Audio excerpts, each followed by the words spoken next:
Hello guys, hello. This is for Leo. Sorry. Leo.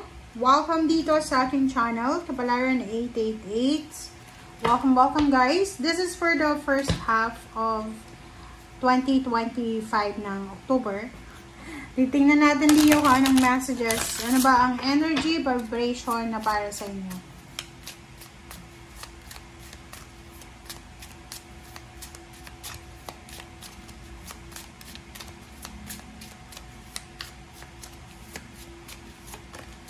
Alright, so first card natin, Leo, is Snake. Kundalini Rising. Channel your creative passion and sensuality. Welcome to the transformation. Alright. Second card is Flamingo. Unity Heart. You are being called to work on collective healing. And Peacock. Self-love. Time to celebrate you and all your magnificent light. Wow. Okay, so kung makikita mo dito, Leo, yung 3 cards mo, pare-pareho lang yung sinasabi niya. Diba? Iba-iba yung spiritual animal message. But pare-pareho yung meaning niya. Tingnan mo to. Atong snake, yung snake natin is nag-shed siya ng skin. Diba? As a human being, may mga tao na nag-shed ng skin. Diba? Yung parang halimbawa, pag traidor talaga. Okay? Pag masamang tao talaga. Okay? So, dito sa Kundalini, Kundalini Rising, sinasabi ng baraha sa atin na kailangan natin i-channel yung pagiging creative natin, yung passion natin, yung beauty and sensuality. Kung saan ka masaya, kung saan ka nag-e-enjoy, just show it. Diba? Showcase. Okay? Welcome the transformation. So, ihanda mo yung sarili mo. You need to be ready sa kung ano man na transformation. Ihanda mo ang sarili mo sa kung ano man na magbabago na magaganap sa buhay mo or gaganapin mo. Tama ba yung Tagalog ko? Gaganapin or gagawin. Okay. And Flamingo, yun nga, sinasabi ng barahan na oras na. This is the perfect timing para Unity Heart kasi to eh. So, kung ikaw ay Leo, may mga kilala kang tao na nag-aaway, nagkakagulo, maybe pwede kang maging rason para magkaroon sila ng healing. This is collective eh. Family, friendship, sa katrabaho, sa kanegosyo, sa kapitbahay, or kung kanino man, like nakikita mo na medyo hindi nagwo-work yung mga relationships. Pwede kang maging parang ikaw yung mag-mend ng mga relationship dyan. Okay? Pwedeng ikaw yung maging rason para maayos yung mga relationship. Or maging united. United yung family, yung katrabaho mo, yung emotion, lahat. Yung parang pwede kang maging daan para maayos yung mga away at gulo. Alright, next is Peacock. Self-love. So, oras na. This is the perfect timing para mag-celebrate ka. This is a perfect timing para unahin mo naman ang kaligayahan mo. Unahin mo kung ano yung magbibigay ng kaligayahan para sa'yo.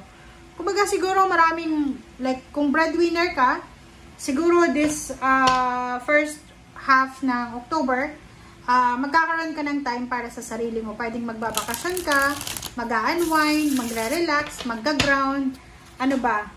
Kasi, yun yung sinasabi ng baraha na, you need to take care of your body. You need to love yourself. Okay, so, tingnan natin dito guys. This is card para sa love life mo. Ano ba ang gustong sabihin sa'yo ng baraha para sa iyong love life? Leo, single ka man or in a relationship? Ito ay in general.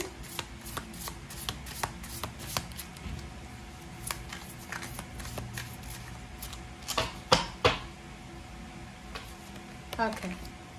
Yes, to your question. Ano ba ang tanong mo sa love life mo? Kasi kung may katanungan kasi yung love life sa isip mo, sinasabi ng baraha dito na ang sagot daw sa'yo ng tarot ay yes. Yes na yes. Ikaw na yung may alam niyan kung ano yung tanong mo. May tanong ka sa love life mo eh. It's either you're married, you're in a relationship, you're single, looking for a partner, looking for friends, or kung ano pa man. Alright, so let's check. Ano ba ang additional messages para sa lahat ng Leo?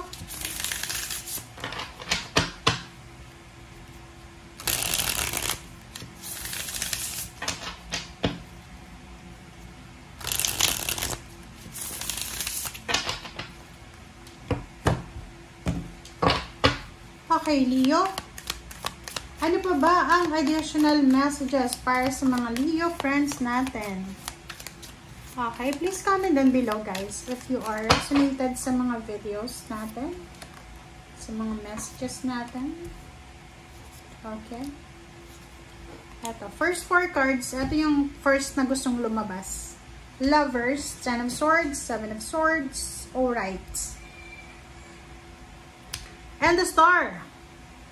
Okay guys, this is all about love life. Love life. Leo. Ang nakikita natin dito, maybe, okay, maybe meron sa inyo Leo dito na nakaranas kayo ng infidelity. Like for example, betrayal sa love life. Pwedeng naloko ka, or baka ikaw yung pumasok sa third party. Okay. Pwedeng halimbawa, okay, dito sa love life. Pwedeng ikaw to pwedeng naka-experience ka, niloko ka ba or ikaw yung nanloloko. Kasi dito sa barahan to, it's either ikaw yung nanloloko, ikaw yung nanloko, or ikaw yung niloko. There's a 10 of Swords here na sinasabi na may posibleng reconciliation. There's a healing Parang, halimbawa, may mga mag-asawa na naghiwalay because of cheating. May mga mag-boyfriend-girlfriend, mag-ex na sila because of cheating. And this, sa first half ng October, there's a possibility na may mga Leo ditong magkakabalikan sila ng mga ex nila or yung mga taong niloko nila or niloko sila. Alright? And kung makikita mo dito, yung the Star, sinasabi ng the Star card na yan na there's a hope, may pag-asa. May pag-asa na maayos yung mga relationship na nasira because of cheating or because of betrayal. So, please comment down below if you are resonated. Okay, let's check.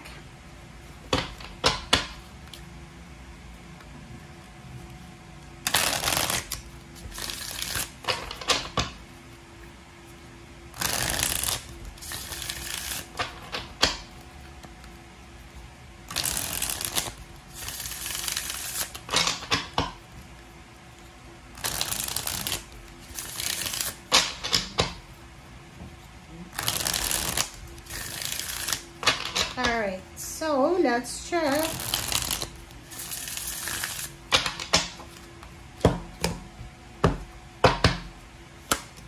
Okay, Page of Swords and Persephone, Hermit.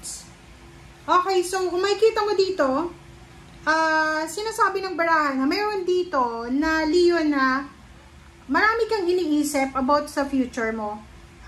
Relationship, money, career, financial. Nakikita ko siya dito na nagko-contemplate ka. You're contemplating. But, 5 of Wands and Knight of Cups. Kung makikita mo dito, sinasabi ng baraha sa'yo dito na yun. Ang focus ng baraha mo sa ngayon, Leo, is you're contemplating kasi pwedeng yung relationship talaga na sinasabi ditong may pagkakataon, may hope, may pag-asa na mag-heal, ay talagang mag-heal siya. But the problem is, natatakot ka na baka hindi talaga siya mag-heal Kasi parang sinasabi mo dito na paulit-ulit yung pain and heartaches, paulit-ulit yung stress. Parang gano'n. Parang nakikita ko siya dito na mapapagod ka Okay? Mapapagod ka. Makakaramdam ka ng pagod. Kasi, di ko alam bakit mapapagod ka. Kasi parang feeling mo dito, lalo na sa relationship, parang sinasabi mo na mas okay pa na maghanap na lang ng bago kaysa, wow, maghintay. 'Di ba? So, parang nakikita ko, sir, dito na mas okay pa na maghanap kaysa maghintay. Please comment down below if you resonated. Thank you, guys. Bye!